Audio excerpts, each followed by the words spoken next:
Halo Sobat Hukum, pada saat ini kami akan memberikan suatu penyampaian terhadap isu hukum yang berlaku ya, terhadap soal hukum jaminan, terutama hukum jaminan perorangan. Maka dari itu kami menimbulkan adanya judul yang bernama Menakar Kekuatan Hukum Jaminan Perorangan dalam Sistem Perdata Indonesia. Kira-kira mungkin bisa dijelaskan topiknya seperti apa, Saudara Rafael? Iya, jadi topiknya ini menarik karena jaminan perorangan sering muncul dalam perjanjian kredit, utang piutang, dan berbagai transaksi bisnis lainnya. Tapi sayangnya banyak orang yang belum paham sepenuhnya tentang kekuatan hukum jaminan ini, apalagi dibandingkan dengan jaminan kebendaan. Ya, oke. Kita akan membahas terlebih dahulu pengertian serta dasar hukumnya. Mungkin bisa dijelaskan oleh Saudara Freddy. Baiklah. Jadi gini, jaminan perorangan itu merupakan jaminan yang diberikan oleh seseorang atau penanggung untuk menanggung utang pihak lain apabila pihak yang berutang tidak bisa memenuhi kewajibannya.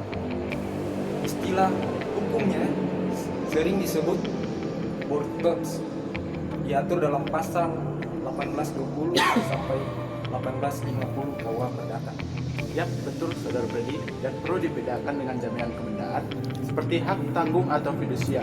Kalau jaminan kebendaan melekat pada benda tertentu, maka jaminan perorangan melekat pada pribadi pelakunya. Jadi sifatnya personal atau kolektif. Nah, jadi artinya kekuatan hukumnya sangat bergantung pada itikat baik dan kemampuan penanggung, bukan pada objek benda tertentu. Karena itu, kalau penanggung tidak mampu membayar, kreditor sering kali kesulitan dalam menagih. Oke, terima kasih dari saudara-saudara yang telah memberikan jawabannya atau tanggapannya. Kami akan lanjut lebih dalam lagi. Pastinya berbicara akan pengertian atau dasar hukumnya, kita juga harus berbicara akannya sifat dan unsur hukum jaminan perorangan. Kira-kira mungkin bisa dijelaskan oleh Saudara Rafael terhadap sifat unsur dari hukum jaminan perorangan tersebut. Oke, berarti kalau soal sifatnya, jaminan perorangan ini punya beberapa karakter utama. Pertama, bersifat aksesoris, artinya keberadaannya tergantung pada perjanjian pokoknya. Kalau utang pokoknya batal, maka jaminan perorangan juga gugur. Yang kedua, dia juga bersifat subsidiar, berarti penanggung juga baru bisa dimintai tanggung jawab setelah debitur utama benar-benar lalai atau gagal bayar. Ini disebut beneficium ordinis dalam istilah hukum klasik.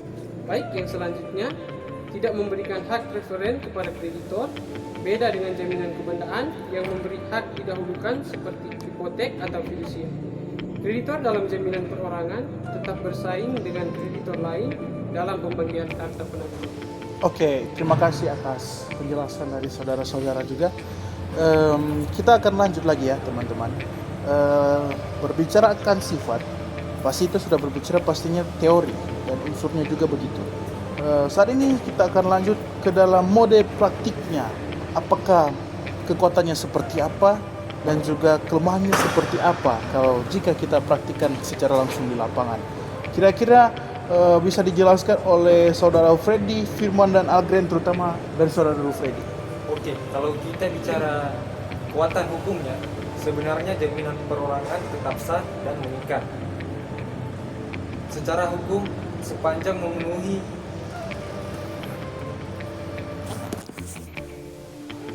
Ya, jadi teman-teman tadi kan sudah berbicara namanya sifat dan unsur di dalam hukum jaminan perorangan. Dan saat ini kami akan melanjutkan terhadap kekuatan dan kelemahannya di dalam praktiknya dalam hukum jaminan. Kira-kira bisa dijelaskan oleh ketiga panelis kita, Freddy, Firman, dan juga Agren. Dimulai dari Saudara Freddy. baik. Kalau kita bicara kekuatan hukumnya, sebenarnya jaminan perorangan tetap sah dan mengikat secara hukum sepanjang memenuhi syarat sahnya perjanjian, yaitu kesepakatan, kecakapan, objek tertentu, dan sebab yang halal. Nah, tapi kalau secara praktik, daya eksekusinya lemah karena tidak ada jaminan benda yang bisa langsung disita. kreditor harus menuntut penanggung atau memulai proses gugatan perdata dulu. Itu tentu memakan waktu dan biaya. Jadi saya akan memberikan contoh sesuai dengan penjelasan mereka yang tadi. Nah, makanya dalam praktik bisnis modern, jaminan perorangan sering dikombinasikan dengan jaminan kebendaan supaya posisi kreditur lebih kuat.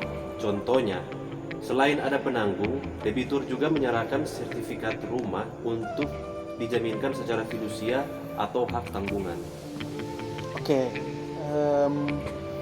saat ini kita akan berbicara, pasti ada hal-hal yang menarik juga. Kira-kira menurut dari pandangan modern, apa relevansinya? Bisa dijelaskan oleh kedua panelis kita, saudara Rafael dan juga saudara Owen. Dipersilakan untuk panelis Rafael. Jadi menariknya, zaman sekarang itu jaminan perorangan juga banyak muncul dalam bentuk corporate guarantee, di mana perusahaan induk menjamin utang dari anak perusahaannya. Bentuk ini diakui dalam hukum perdata sepanjang memenuhi syarat sah perjanjian. Dan bahkan beberapa bank mensyaratkan adanya personal guarantee dari direktur utama sebelum memberikan kredit, untuk memberikan tanggung jawab moral dan hukum dari pihak manajemen. Oke. Namun, tetap harus hati-hati, karena jika dilakukan tanpa pemahaman hukum yang baik, bisa menimbulkan sengketa baru. Misalnya, ketika penanggung merasa tidak tahu menahu soal utang pokok yang dijamin. Oke, tadi dan sudah dijelaskan oleh kedua saudara kita, saudara Rafael dan juga Owen. Di saat ini, sebelum menjadi penutup kita pada hari ini, pada podcast kali ini, saya ingin meminta 3 panelis untuk bisa memberikan juga refleksi dari materi ini.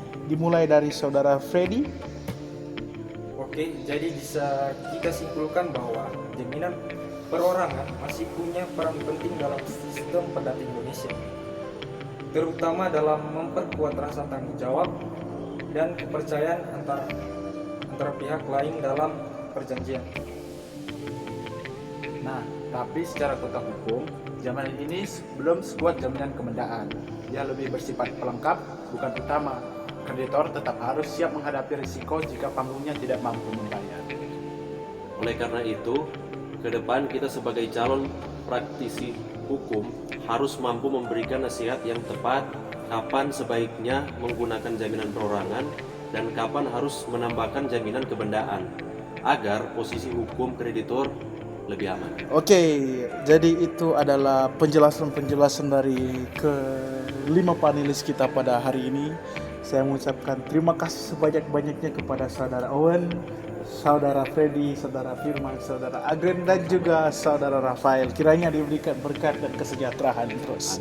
Amin. Iya, saya bernama Ian sebagai host hari ini mengucapkan juga terima kasih untuk semua penonton yang ada di dalam website ini. Saya pamit undur diri dan kita akan bertemu di lain hari. Terima kasih.